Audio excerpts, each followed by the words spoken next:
Mari kita semua berdiri bersama-sama, saudara sekalian.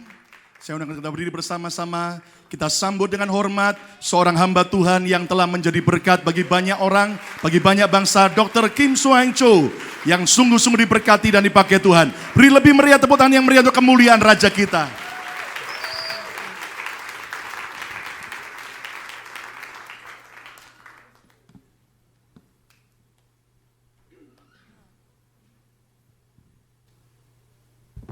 Haleluya. Haleluya. Haleluya. God bless you. Terima kasih. Terima kasih. Puji Terima Tuhan. kasih. Puji Tuhan. Tuhan, terima kasih. Terima kasih. Sit down please. Silakan duduk saudara. Thank you. Dear brothers and sisters, today I'm so glad to be here, Philadelphia. Saudara-saudari, saya sungguh merasa senang bisa berada bersama dengan Anda di sini di kota Philadelphia. I will thank the Pastor Lucas Kusuma, Shirley, and the members of the Miracle, Bethany Sekali lagi. Miracle Center Church. Saya mengucapkan terima kasih kepada pendeta saudara Bapak Lukas Kusuma dan istrinya Ibu Shirley dan seluruh anggota dan jemaat dari Gereja Bethany Miracle Center. Hallelujah. Haleluya. 8 o'clock, we have a wonderful service. Jam 8 pagi tadi kami memiliki sebuah ibadah yang sungguh istimewa sekali. Especially, I thank the Pastor Shirley Kusuma for interpret for me. Dan saya mengucapkan terima kasih kepada Ibu Shirley Kusuma yang sudah menerjemahkan saya. So I said, Pastor Lucas Kusuma is okay? Kusuma, you have a good because you have a beautiful and good wife and good interpreter. So we are very happy husband. Jadi dia mengucapkan Bapak Lukas Kusuma sungguh beruntung sekali karena memiliki seorang istri yang cantik dan juga merangkap sebagai penerjemah dan sekretaris pribadi. Love you my wife. What you say? I love you my wife. I was introduced to come here from the Dr. Samuel Kusuma in Balikpapan, Indonesia. You know him? Saya diperkenalkan ke gereja Anda ini oleh pendeta Samuel Kusuma dari Gereja Bethany di Balikpapan. Apakah setiap saudara mengenal dia? I know the Dr. Samuel Kusuma many times. He is the elder brother of the Pastor Lucas Kusuma, isn't it? Saya sudah pernah melayani beberapa kali di tempat Dr. Samuel Kusuma di Balikpapan dan dia adalah kakak tertua dari Bapak Lukas Kusuma. Then I know that he is much younger and more gentle. Huh? More handsome, right? Handsome, gentleman. Yes. Dikatakan Pak Lukas lebih muda dan lebih cakep, tapi jangan bilang-bilang sama Pak Samuel ya. But don't say to his elder Samuel bilang-bilang ya. Kusuma, don't say that. I said so. Ya, jangan bilang-bilang kalau Pak Samuel nanti datang ke sini. It's a secret. Ini rahasia antara kita pribadi. These two church has a same name called Bethany Church. Dan dua gereja itu di Balikpapan dan di kota Philadelphia sama-sama diberi nama Gereja Bethany. So I look and think about why is same name. Then in the Bible, Bethany is a small village, the eastern foot of Mount of Olive. Dan ketika saya memikirkan nama Bethany, saya teringat kota Bethany di Alkitab di mana dia terletak sebuah kota kecil yang terletak di sebelah timur dari kaki Bukit Zaitun. It is 3 kilogram away from the Jerusalem. Dan kira-kira terletak jauhnya 3 km dari kota Yerusalem. And I think this small village has many spiritual meanings. Dan saya percaya meskipun kota ini kecil tetapi dia memiliki beberapa arti penting di alam roh. You know, firstly, Bethany is a village of the miracle. Yang pertama, kota Bethany adalah sebuah tempat di mana mujizat terjadi. Do you know what kind of miracle? You know that? Apakah Anda tahu mujizat apa yang pernah terjadi di kota Bethany? Dead person rose up Ada seorang yang sudah meninggal dunia by tetapi the kemudian Jesus Christ. dibangkitkan. What is his name? Siapa namanya? Okay, I give the books. Who said Lazarus? Siapa yang pertama kali Ya, ngomong you don't, Lazarus? man. Kiki. Loud Please voice, come itu forward. better. Ya, dengan suara kenceng. Please, Come on. Oke, maju Ki.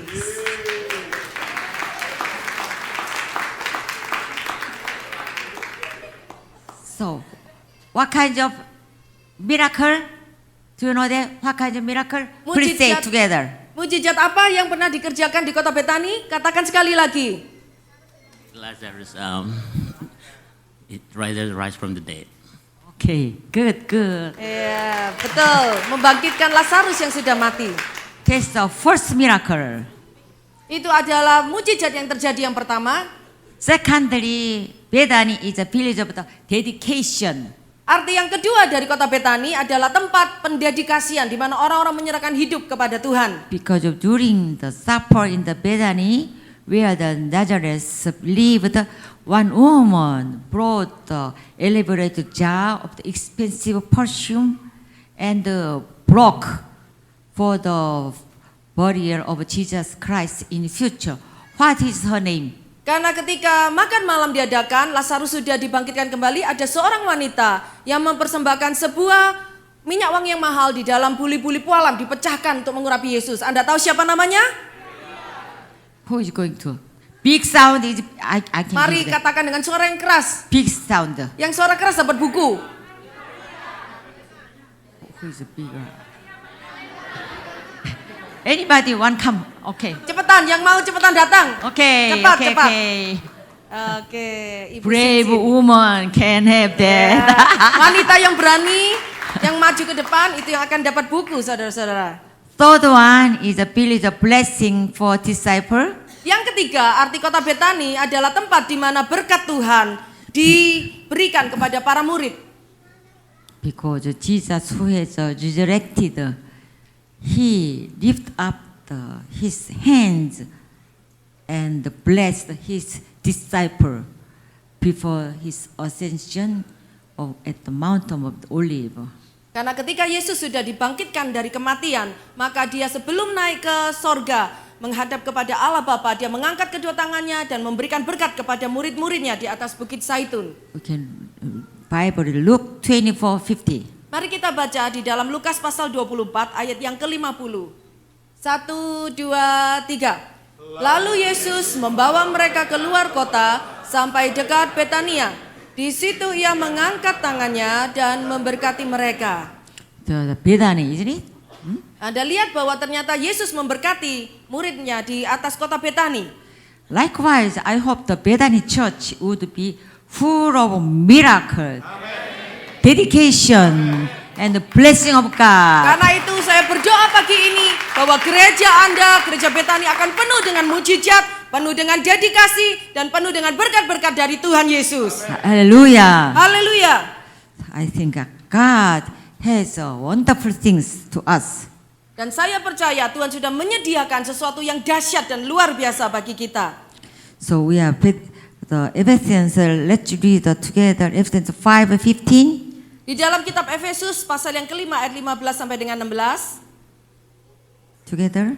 Mari kita baca bersama-sama. Efesus 5 ayat 15 sampai 16. 1, 2, 3. Karena itu perhatikanlah dengan seksama bagaimana kamu hidup. Janganlah seperti orang bebal, tetapi seperti orang arif. Dan pergunakanlah waktu yang ada, karena hari-hari ini adalah jahat. God wants us a wise person. Tuhan mau supaya kita semua hidup sebagai orang bijaksana. So we have to become the wise men. Karena itu kita harus menjadi orang-orang yang bijaksana. Today I like to share the God's word title, how can we make the valuable time in God? Hari ini saya akan membagikan sebuah firman, judulnya bagaimana kita mempergunakan waktu yang berharga di dalam Tuhan. To make a valuable time in God, first we should make a goal in our life. Hal yang pertama yang mesti kita lakukan, bagaimana kita mempergunakan waktu yang berharga adalah dengan memiliki sebuah tujuan yang jelas di dalam hidup ini. Philippians 3:14. Di dalam Filipi pasal yang ketiga ayat yang ke-14 dikatakan 1, 2, 3. Dan berlari-lari kepada tujuan untuk memperoleh hadiah, yaitu panggilan sorgawi dari Allah dalam Kristus Yesus. What is your goal? Apa yang menjadi tujuan di dalam hidupmu? You should have clear and definite goals in God. Kita harus memiliki sebuah tujuan yang jelas dan yang tepat dari Tuhan. 1 Corinthians 9:26. Di dalam 1 Korintus pasal yang ke-9 ayat yang ke-26, 1, 2, 3. Sebab itu aku tidak berlari tanpa tujuan, dan aku bukan petinju yang sembarangan saja memukul. In the race, we run toward the finish line. Di dalam sebuah pertandingan lari, semua peserta berlari untuk menyelesaikan pertandingan itu. Likewise, when we run the race of life, we should go forward with Demikian the pula. clear goal. Demikian pula di dalam hidup ini kita semua mengikuti sebuah pertandingan lari di mana kita semua harus berlari dengan memiliki sebuah tujuan yang jelas. When I was a junior high school student, my mother studied the Bible school, and not my husband at the time, so he studied the same Bible school. Ketika saya masih SMP, ibu saya mengajar memiliki sebuah sekolah Alkitab dan calon suami saya waktu itu juga ikut belajar di dalam sekolah Alkitab itu. They created the same Bible school and start church in the tent church in the far from the Seoul area. Dan ibu saya beserta calon suami saya pada waktu itu mereka memulai sebuah sekolah Alkitab bersama-sama di sebuah tempat yang kecil di sebelah Korea Selatan. And my mother is empty because he for the business. She is a business woman but is bankrupt. Pada waktu itu ibu saya tidak memiliki uang sepeser pun karena dia dulu pernah memiliki bisnis dan menjadi bangkrut. And my father and my mother is divorced. Kemudian akhirnya ayah dan ibu bercerai. And my Dr. Cho was sick for the tuberculosis. Dan pada waktu itu calon suami saya Dr. Cho menderita sakit TBC. And God healed him. Tetapi Tuhan menyembuhkan dia. And hallelujah. Haleluya. And they start the church but empty hands. Pada waktu itu kami memulai sebuah gereja tenda tetapi dengan tidak memiliki uang sepeser pun. So I cannot pay my tuition for high school time. Sehingga pada waktu itu saya tidak memiliki uang untuk bisa membayar uang sekolah pada waktu SMA. It is not enough to food too. Bahkan untuk membeli makanan pun uang kami tidak cukup. But God gave me the opportunity to teach the students every day, every night. Tetapi Tuhan memberikan sebuah goal di dalam hidup saya untuk mengajar beberapa orang murid setiap hari, baik siang maupun malam. So I could continue study until the university. Sehingga hal itu bisa mencukupi saya untuk bisa membayar kebutuhan uang sekolah sampai saya lulus kuliah. That I continue study, God made me to do that. Sehingga sampai saya menyelesaikan masa sekolah, Tuhan terus memberikan saya hal itu. After marriage, I have one kid. Then I went to my professor. Setelah saya menikah dan memiliki seorang anak laki-laki, saya pergi kepada profesor saya. I have to continue study. Then she surprised. Why? Ketika saya mengutarakan maksud saya untuk meneruskan jenjang pendidikan, profesor saya terkejut dan bertanya, kenapa? Did you divorce? Apakah engkau bercerai? Oh no. Dan saya berkata tidak, saya tidak bercerai. In usually Korea at that time, Pada waktu itu tradisi orang Korea in the 1970 times, pada tahun 1970-an, woman is a solo, not married. They don't find the husband. They study.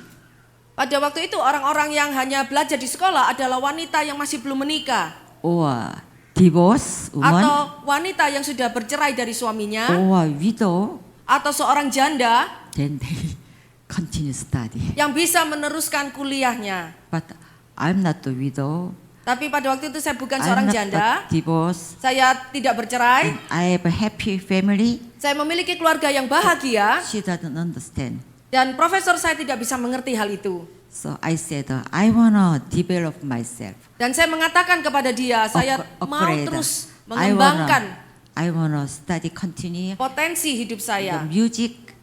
dengan melanjutkan pendidikan musik saya. Then she said, oh, you are very smart. Kemudian dia berkata, oh kamu pasti seorang murid yang pandai sekali. On the theory, you could find that it's very miracle. Usually, woman is 50 years later, oh, I should do that. I have to do that when I was young. But you are young, you want to study, continue. So it's very good. Kalau ada seorang wanita yang melanjutkan jenjang pendidikan kuliah pada usia 30 tahun, itu merupakan sebuah mujizat pada zaman itu. Karena biasanya seorang wanita menunggu sampai usia 50 baru bisa memiliki biaya yang cukup untuk menyelesaikan kuliahnya. So God gave me opportunity to study continuing, and then I became the professor. God gave me that blessing. Jadi Tuhan memberikan anugerah di dalam hidup saya, sehingga saya terus melanjutkan pendidikan saya, sehingga saya mendapatkan gelar profesor di bidang musik. Hallelujah. Haleluya.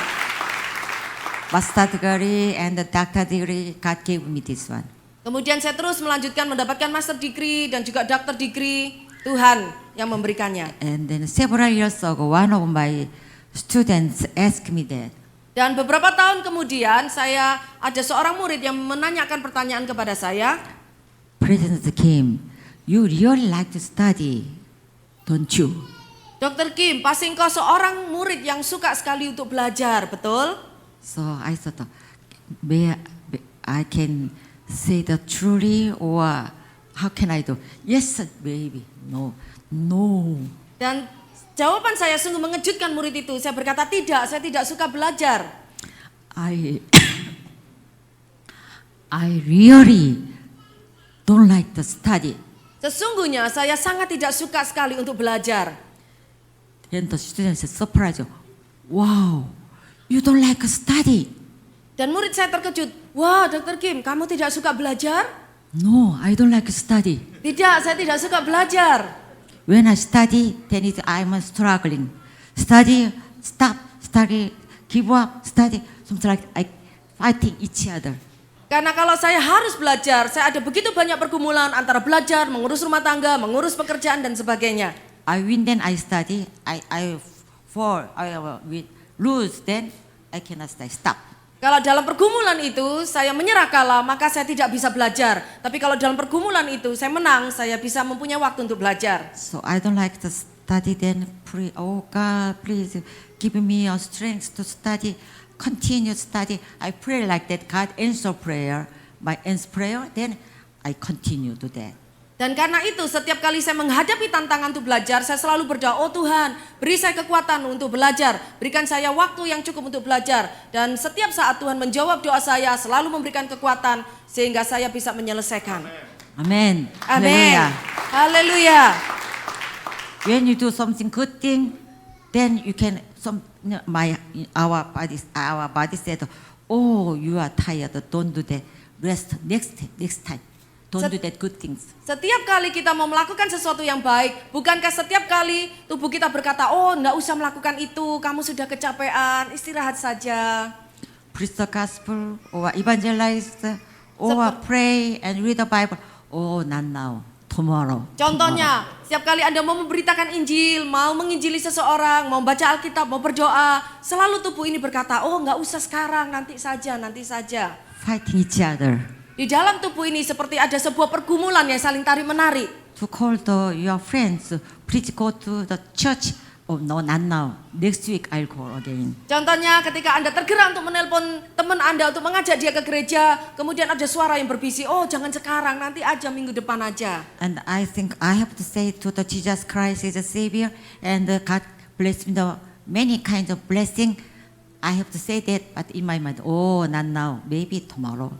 Saya berkeinginan untuk memberitakan tentang Yesus, korban keselamatan dan sebagainya. Tetapi selalu ada suara lain yang berbisik, oh jangan sekarang, nanti saja. Fighting each other. Ada sebuah pergumulan yang saling tarik-menarik di dalam diri kita. Do that now?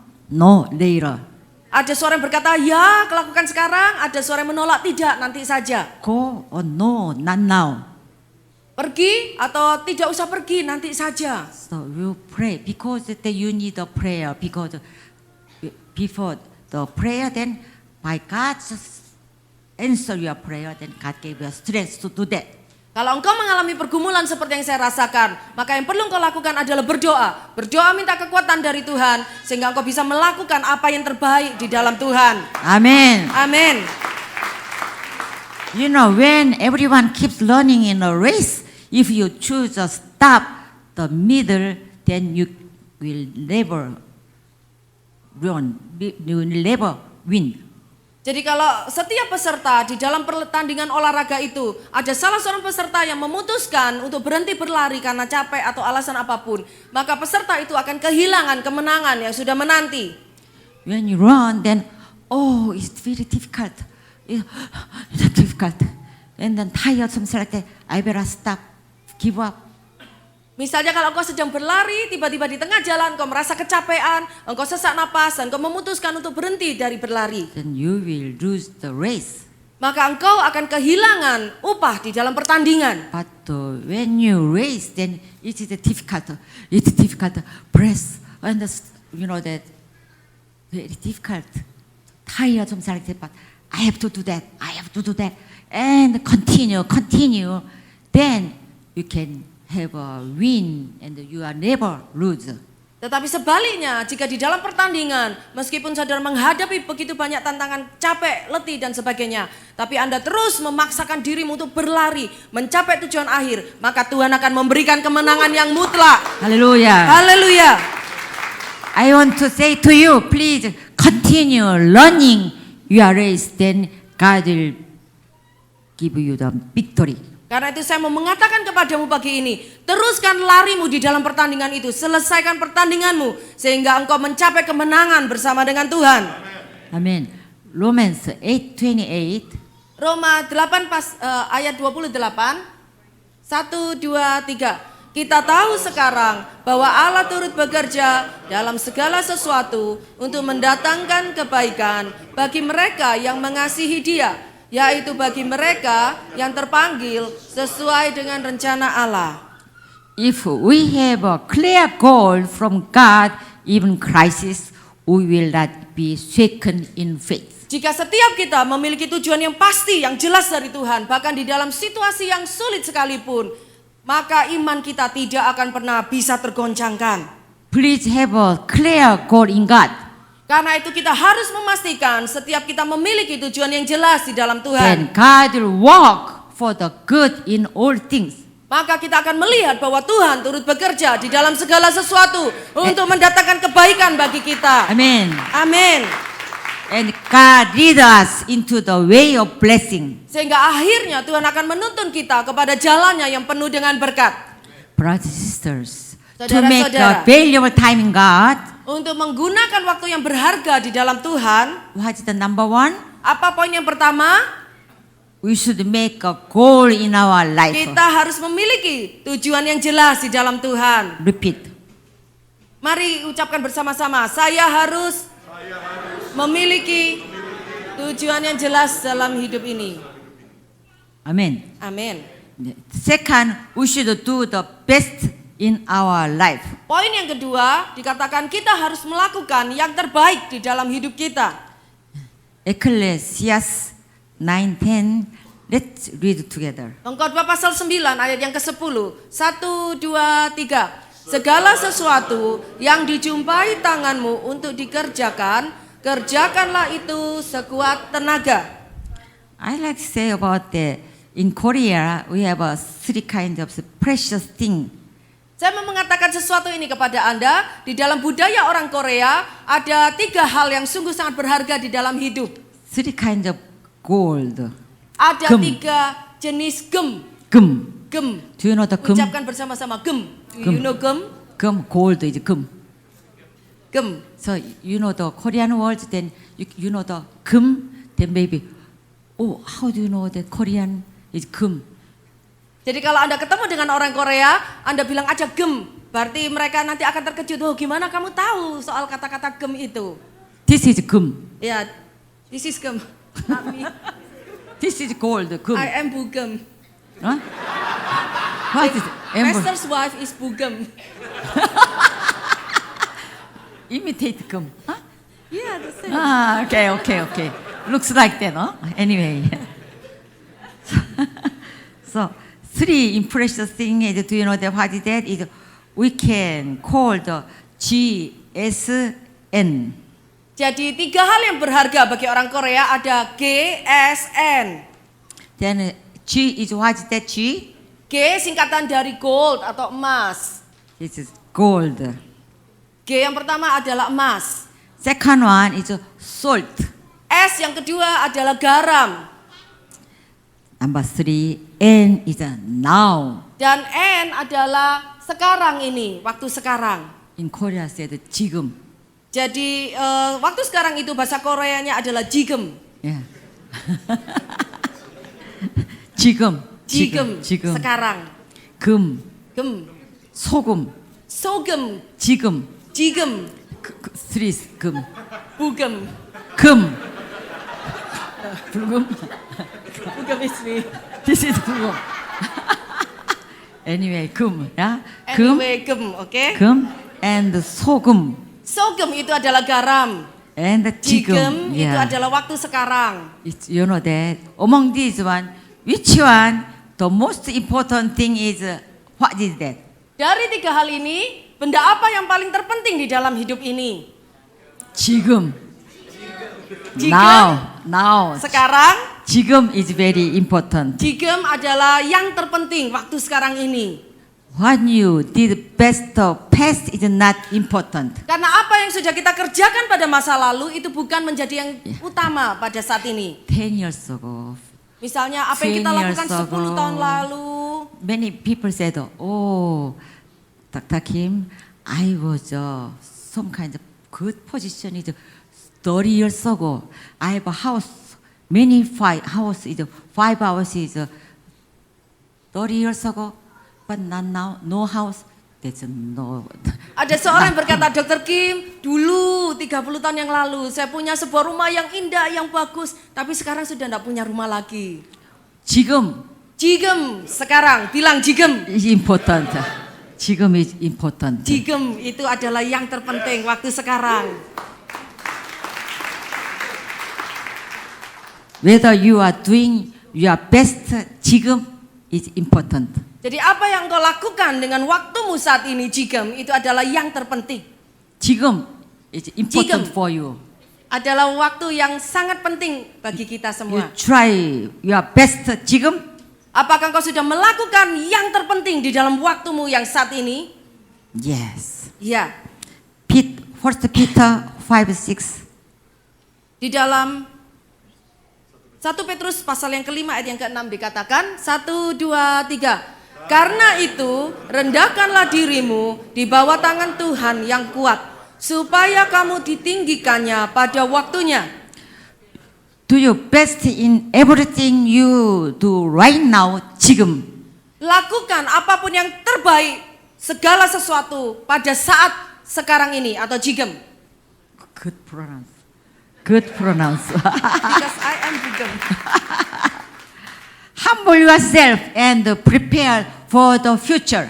Rendahkan diri kita di bawah tangan Tuhan, maka Dia akan meninggikannya pada waktunya. In the good time, God will rise up and use you. Dan pada waktu Tuhan, maka Tuhan akan mengangkat kita dan memakai hidup kita semua. Dear brothers and sisters, there is a saying, time is gold.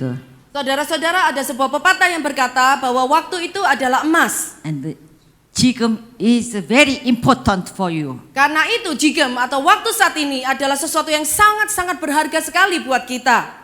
Do not delay until tomorrow. Jangan pernah menunda apapun yang Anda bisa kerjakan hari ini. Somebody says so that it isn't tomorrow and walk right now. Ada seseorang yang mengatakan, oh makannya besok saja. Tapi kita harus mengerjakan hari ini, berlari dan berjalan hari ini. Who is a success person? You know that? So, Setiap orang yang sukses, success person then eat and or later, a little eat and not much later, and walk. Yes, now I do. But the lazy people, oh yeah, I eat and continue eat. bedanya orang sukses dengan orang gagal. Orang sukses kalau ditawarin makan, nanti aja saya mau menyelesaikan pekerjaan dulu. Tapi kalau orang yang tidak sukses, itu makan, kerjanya besok. Walk maybe 1 hour later. I'm so tired for eating. Kalau disuruh kerja, nanti aja 1 jam lagi, saya capek nih habis makan. I'm going to sleep, so maybe tomorrow.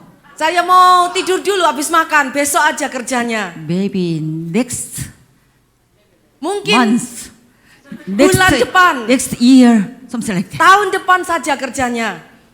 You wanna become the lazy people or diligent people? Jadi sekarang Anda mau jadi orang yang rajin atau orang yang malas? Do not delay until tomorrow. Jangan menunda sampai besok. What you have to do it today. Apapun yang kau bisa kerjakan hari ini, You should not waste our time. kita tidak boleh menyia-nyiakan setiap waktu yang Tuhan berikan. It is very important to set priorities. Sangat penting sekali bagi setiap kita mengatur, mengerjakan prioritas-prioritas yang penting dulu. Many people is not good order. It's the first one, the second, third, fourth, fifth. We have to arrange that. Ada begitu banyak orang yang tidak bisa mengatur prioritas dengan benar antara nomor 1, 2, dan 3 dan selanjutnya. You know, wise person state the order is important is first one. Tetapi bagi orang yang bijaksana, mereka akan mengerjakan susunan yang paling penting di atas dulu. But the not wise men, they put that the first is not maybe game first. Huh? Iya, tetapi bagi orang yang tidak bijaksana, maka dia akan menunda mengerjakan hal yang penting nomor 1, malah mengerjakan permainan atau game. And second, together with my friends go somewhere, something like that. Dan mengerjakan nomor 2, jalan-jalan dengan teman. And the third one, something like that. And the fifth one, oh, I have to do, but I am so busy because I have to do that. I don't have time to do that. Dan pada akhir harinya, dia mengatakan, oh aku sudah sibuk mengerjakan ini, padahal itu tidak penting. Dan lupa mengerjakan hal yang penting. Later. Yang penting malah ditunda, nanti saja. Don't do that way. Jangan mengerjakan seperti itu. Dream and make your life plan in God. Bermimpilah dan buatlah perencanaan dalam hidupmu di dalam Tuhan. And use your time efficiently. Dan pergunakan waktumu secara seefisien mungkin. Think about what must be done today and to do important thing right away. Pikirkan apa yang penting yang mesti dilakukan hari ini, diselesaikan dan lakukan langsung saat itu juga. Jigem. Saat ini. Katakan jigem. You know, when you think about that, Dr. Kim and oh, 지금.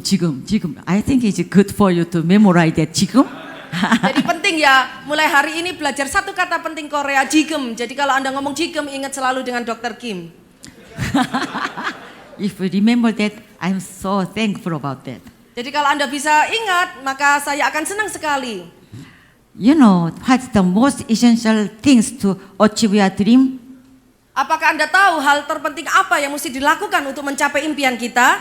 Is to do our best and be patient until the success comes. Yaitu kita mesti melakukan yang terbaik yang kita bisa dan menjadi sabar menunggu sampai waktu Tuhan membawa kesuksesan dalam hidup ini. Sometimes while preparing to achieve our dreams, we may be exhausted and tired and want to give up. Kadang-kadang di dalam menyiapkan diri kita menunggu untuk mimpi itu terlaksana, terkadang di tengah jalan kita merasa capek, merasa lelah dan haus dan juga mau berhenti. Then if you are the case, how did you do that?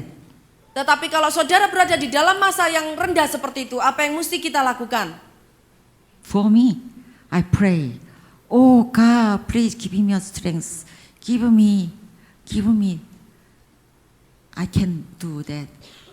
Give me the strength to not give up. So it's such time, depend only on God and pray until you get courage. Pada saat itu seperti saya pribadi, saya akan terus berdoa kepada Tuhan dan berserah penuh kepada Tuhan untuk meminta kekuatan sampai Tuhan memberikan kekuatan yang baru kepada hidup kita. Haleluya. Haleluya. Isaiah 40:31. Di dalam Yesaya pasal 40 ayat 31 dikatakan 1, 2, 3. Tetapi orang-orang yang menanti-nantikan Tuhan mendapat kekuatan baru. Mereka seumpama Raja Wali yang naik terbang dengan kekuatan sayapnya. Mereka berlari dan tidak menjadi lesu. Mereka berjalan dan tidak menjadi lelah. Haleluya. Haleluya. Do your best in life by praying. Jadi lakukan yang terbaik di dalam hidupmu dengan berdoa juga. And then brothers and sisters, Saudara-saudariku, and only look to God, then you can hear God's voice. hanya dengan memandang selalu kepada wajah Tuhan, maka engkau bisa mendengarkan suaranya. When I have a revival meeting, the church has a piano, then I play the piano. Pada suatu saat saya membuat sebuah revival, kebaktian revival di sebuah gereja dan ada piano di gereja itu, maka saya memulaikan memainkan piano. My major is piano. I'm a pianist. Karena pendidikan utama saya adalah piano dan saya adalah seorang pemain musik, pemain piano. But the electric piano, this is not my major, so I Tetapi don't know. keyboard atau electric piano itu bukan major saya, jadi saya tidak bisa. So I asked the church manager of the church, is the piano tuned or not? Please tune. Jadi setiap kali saya mau memainkan sebuah piano di sebuah gereja, saya selalu mengecek dulu. Saya tanya apakah pianonya sudah ditune atau belum, diselaraskan musiknya atau belum. Please check the tone. Without that, the music, when I play the piano, music become the terrible sound.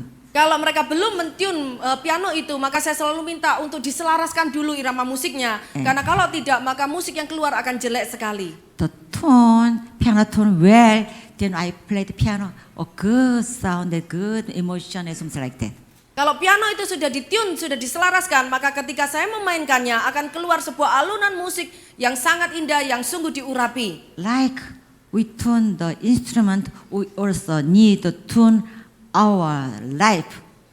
Sama seperti kita setiap saat mesti menyelaraskan alat musik itu, maka hidup kita juga harus selalu diselaraskan dengan Tuhan.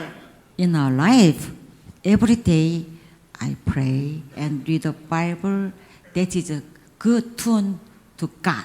Karena itu setiap hari saya membiasakan diri saya melatih untuk selalu membaca Alkitab, selalu berdoa. Itu adalah salah satu cara saya menyelaraskan hidup saya seirama dengan To Tuhan. tune my thought to God's thought. It's very important. Saya selalu melatih, menyelaraskan pikiran saya untuk sesuai dengan pikiran Tuhan. Itu sangat penting sekali. Now I like to that. It's number 3. We should give thanks with joy in our life. Sekarang poin yang ketiga, kita harus terus mengucap syukur senantiasa di dalam hidup kita. You know, every time we have to say to God, thanks God, thanks God. Setiap kali sangat penting sekali kita selalu berkata kepada Tuhan, terima kasih Tuhan, terima kasih Tuhan. I like the David because he is a musician. You know that? Saya sungguh suka dengan David karena dia adalah seorang pemain musik. Apakah Anda tahu hal itu? He played always his harp. You know. Dia memainkan harpa. Yes. Psalm 138:1. Dan di dalam Mazmur pasal 138 ayat yang pertama dikatakan 1, 2, 2,5, 3. Oke, 1, 2, 3.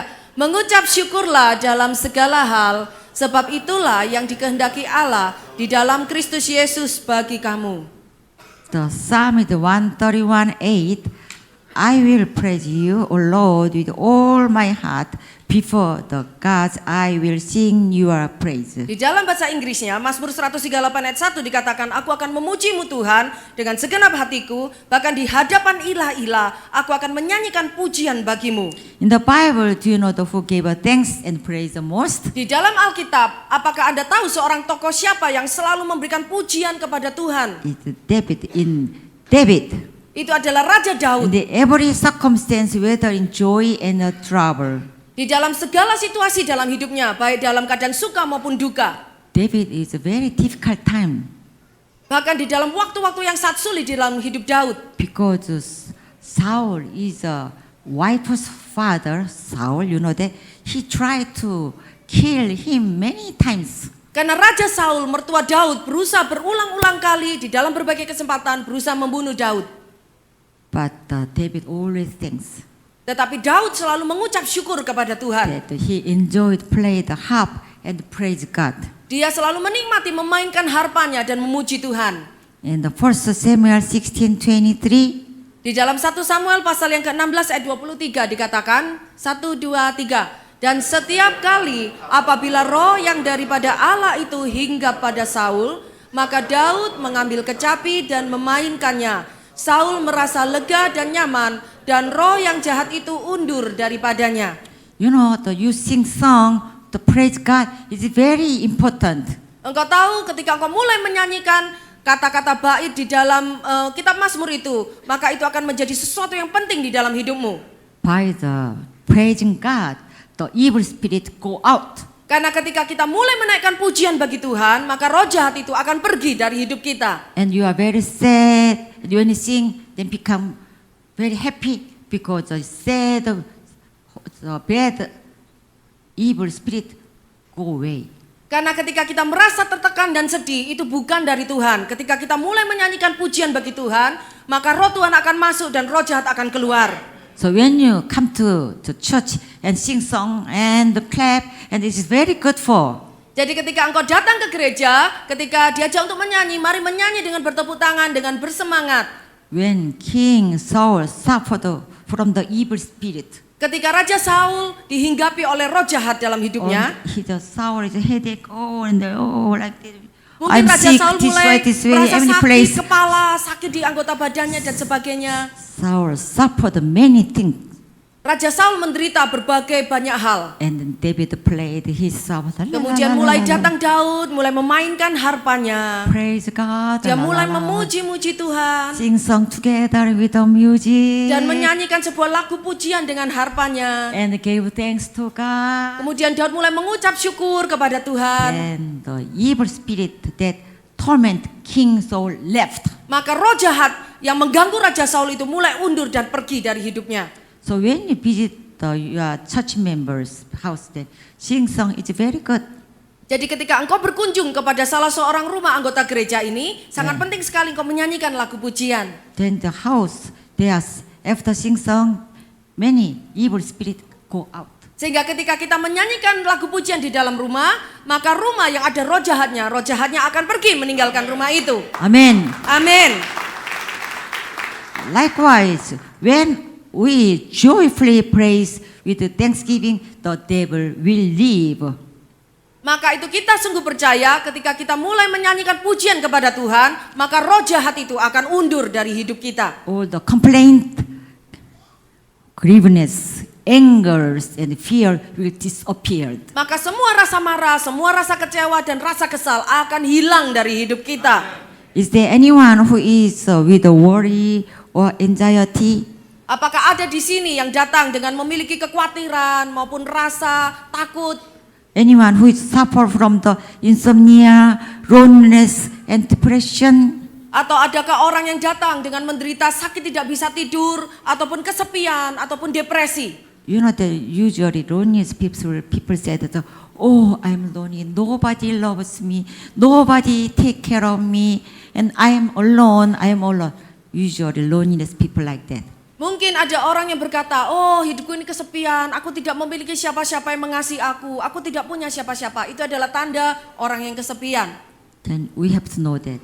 Dan kita perlu mengenali itu. Praise God first with a thanksgiving like a David, then God will give a wonderful time and no more loneliness. Maka kita perlu menaikkan puji-pujian yang kuat kepada Tuhan, sehingga ketika pujian dinaikkan, maka setiap roh kesepian, roh depresi akan hilang dan pergi. You're not lonely, oh I'm so lonely. Then you have to know that that is not angel. Evil spirit gives you a loneliness. Kalau engkau menyadari ada sebuah kesepian di dalam hidupmu, engkau harus tahu bahwa kesepian bukan datang dari Tuhan, tetapi itu adalah dari setan. And depression, I'm nothing, I'm very terrible situation and disappointment and something like that. You have to know that is not angel, it's Satan. Demikian juga dengan depresi, bukan merupakan sesuatu yang biasa, tapi itu adalah sebuah roh dan serangan dari kuasa kegelapan.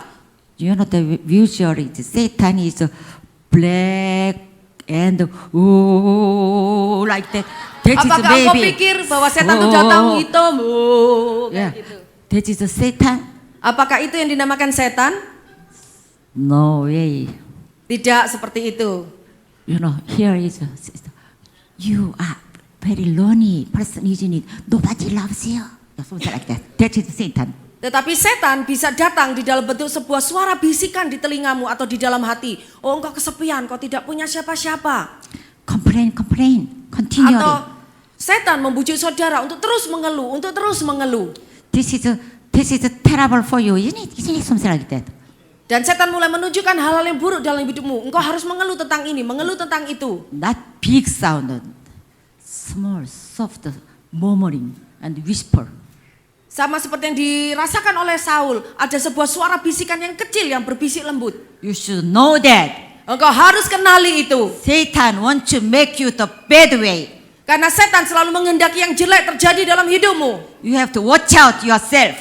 Engkau harus selalu berjaga-jaga. That is from the Satan or from the God. Engkau harus mengenali apakah itu sesuatu dari Tuhan atau dari setan. Negative way and the positive way. Negative way from the Satan, positive way from the God. Sesuatu yang positif selalu datang dari Tuhan, tetapi yang negatif datangnya dari setan.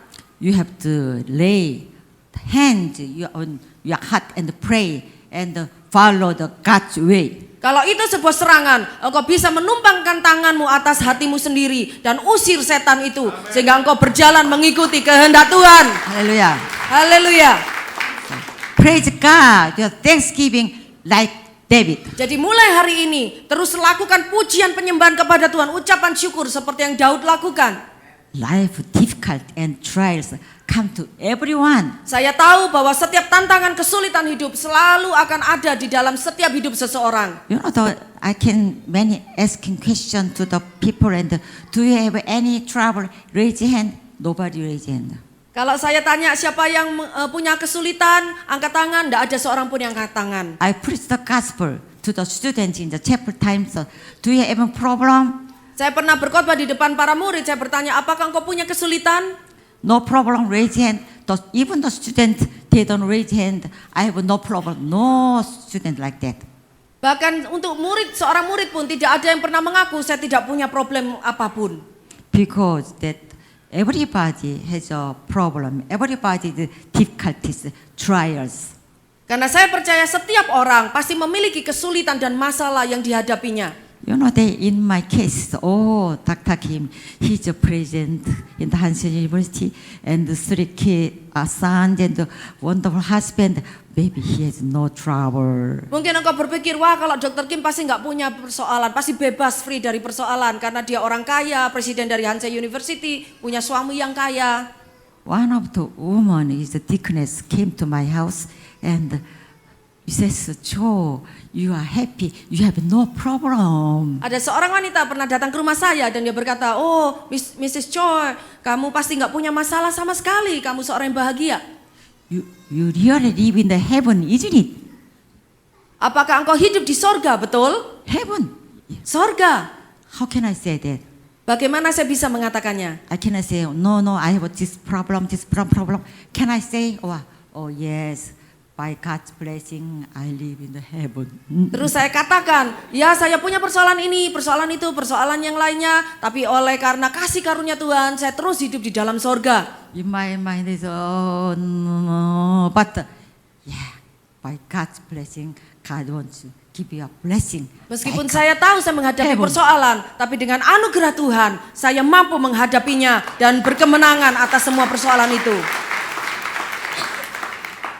In spite of your difficulties, in spite of the failures, but God will give you a blessing so you can continue to pray, oh, give me a heaven. In spite of my circumstances not bad, but by faith you can believe that. Jadi meskipun di tengah-tengah kesulitan, pergumulan apapun yang engkau hadapi, engkau harus terus berseru kepada Tuhan, Tuhan berikan kepada aku kekuatan untuk mengalami kemenangan lebih daripada seorang pemenang. Maka Tuhan pun akan memberikan kemenangan kepada hidup kita. You know, I have one story for that woman. She was sick the 40 years for cripples. Saya memiliki sebuah cerita tentang seorang wanita yang lumpuh kakinya selama 40 tahun. Because she treated not good doctors, so she became the cripple. Jadi karena wanita ini pergi ke dokter yang salah, dokter yang buruk, sehingga dia kakinya pincang selama 40 tahun. Anyway, she met the one wonderful man and married, even she is a cripple. Kemudian akhirnya wanita ini bertemu dengan seorang pria yang baik yang mau menikah dengan dia. And then she has kids too. Dan wanita ini memiliki 2 orang anak. But 4 years later, she met the fortunately good doctor and treat well. Tetapi 40 tahun kemudian wanita ini ketemu dengan seorang dokter yang baik yang bisa mengobatin kakinya yang pincang. And became the normal person. Sehingga dia bisa berjalan seperti orang yang normal lagi. She like, oh, I'm normal. I can walk. I can walk. Sekarang dia mulai bersuka cita. Oh, sekarang saya bisa jalan. Sekarang I'm so saya bisa happy. jalan. Saya sungguh senang. But later, Tapi kemudian so negative thinking come. pikiran-pikiran yang buruk itu mulai muncul. I envy the bad doctor because I wasted 40 years for the cripple. Oh, karena saya sudah ketemu sebelumnya 40 tahun yang lalu dengan dokter yang jelek, sehingga saya harus hidup dengan kaki yang timpang selama 40 tahun. And cried several days. Kemudian wanita ini mulai merasa sedih dan menangis selama beberapa hari. Then husband said, "Oh, honey, don't cry. Kemudian suaminya datang menghibur, sayang jangan menangis. Anyway, fortunately you met the good doctor and you treat well. Now you are become the normal. Don't complain. Don't make yourself is terrible." Berhenti mengeluh karena bukankah pada akhirnya engkau bisa ketemu dengan dokter yang baik yang bisa menyembuhkan kakimu untuk sehat kembali. If you complain, but do you have any gain? Are you going to sue? 40 years ago, doctor, maybe the doctor will pass away. Apakah dengan mengeluh, berkeluh kesah, apakah engkau bisa mendapatkan sebuah keuntungan daripadanya? Kalaupun kita harus mensu dokter itu 40 tahun yang lalu, mungkin dokternya sekarang sudah mati. Why shouldn't you give a thanks to God? You find a good doctor even now. Kenapa engkau tidak bisa bersyukur? Karena hari ini Tuhan sudah mempertemukan engkau dengan seorang dokter yang baik yang bisa menyembuhkan. And she was comforted and she gave thanks to God who worked for the good things. Kemudian istri ini pun merasa terhibur dan dikuatkan oleh perkataan suaminya dan dia mulai bisa mengucap syukur. She changed her thinking positively in God. Dia mulai bisa mengubahkan cara berpikirnya menjadi cara berpikir yang positif di dalam Tuhan. Likewise, instead of blaming others, then she got the wonderful life from there. Sehingga sejak hari itu istri itu mulai berhenti menyalahkan orang lain dan dia mulai bisa hidup dengan rasa pengucapan syukur. I can tell you, when you are circumstance like that, change your thinking. Saya mau mengatakan kepada engkau, kalau engkau menghadapi situasi yang buruk dalam hidupmu, Change ubah cara berpikirmu. Change a negative way to positive way. Ubah cara berpikir yang negatif menjadi cara berpikir yang positif.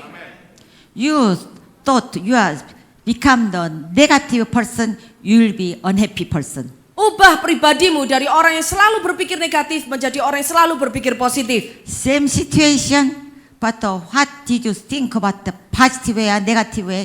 That is important for your life. Selalu pikirkan akan hal yang baik, maka itu pun akan mengubah hidupmu.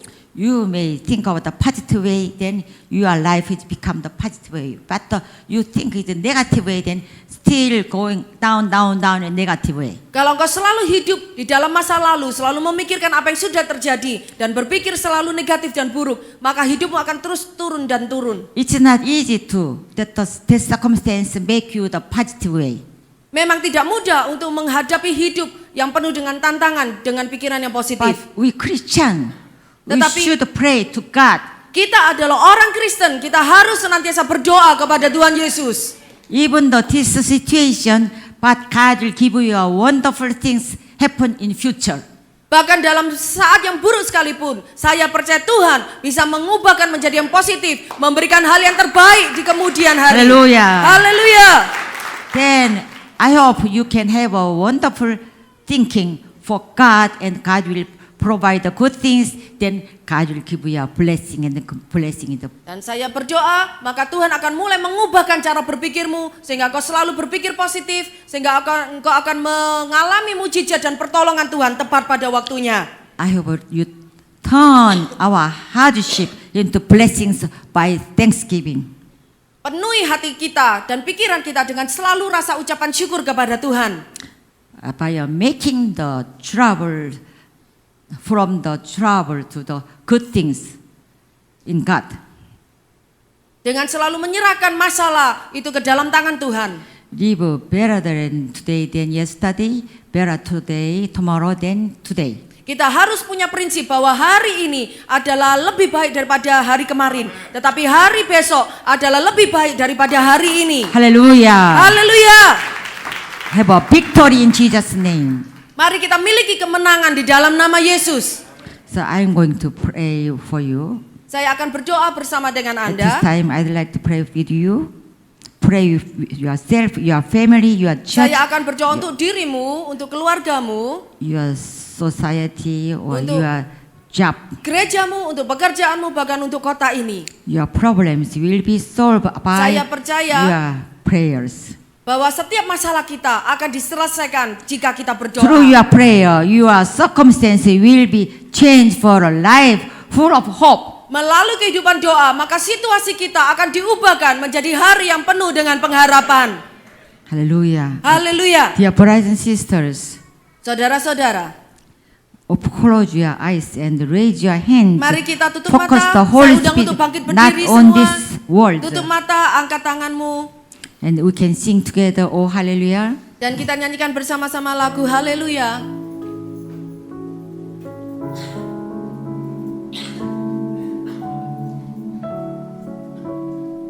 Mari kita angkat tangan, kita menyembah Tuhan. Oh hallelujah. Oh hallelujah.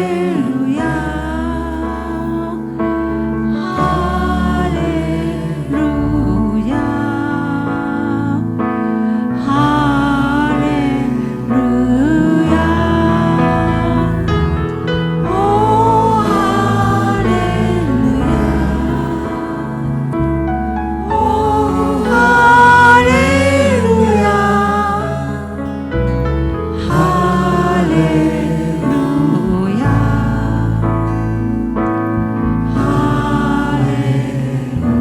Hallelujah. This time I want to special invite you. Have Saat you not ini- invited Jesus Christ as your Lord? Saya mau mengundang setiap saudara, bagi setiap saudara yang belum menyerahkan hidupmu, mendedikasikan hidupmu kepada Tuhan Yesus. I want to lead you to Jesus Christ today. Aku mau mengundang engkau untuk mengundang Tuhan Yesus masuk dalam hidupmu. God the Lord is reaching out His hand to help you.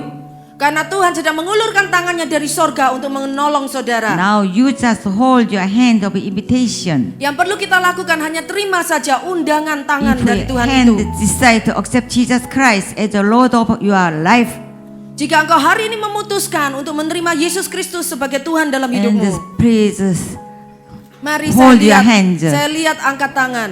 Mari saudara angkat tangan. if you want to dedicate your life to God again, Kalau engkau mau mendedikasikan ulang hidupmu kepada Tuhan, I want to pray for you. saya akan berdoa bagimu.